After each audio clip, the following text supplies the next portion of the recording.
नमस्कार सांग मैंने आज हूँ पटल रेसिपी। तो पटल यहाँ को पिठ भजा कर चाउल को बाटी नहीं ये बेसन ता सहित लुण हलदी गुंड लाल लंका गुंड तो सहित किसी रसुण छेचा तापर ये पियाज लंबा लंबा काटिकी ताक आम नहीं जाइए सब जाक मिसेक गोल नवा।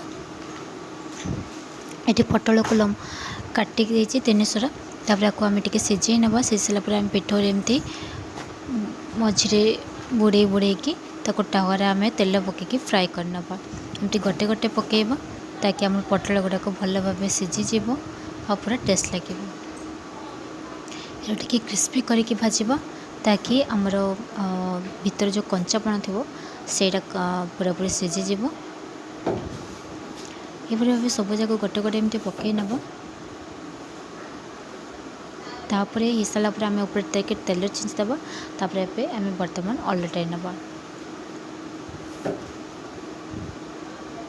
बहुत कम समय हो जाए किंतु टिके टावर भाजला बेले टिके टाइम लगी था मीडियम फ्लेम देकी तो से टिके टाइम लगी था।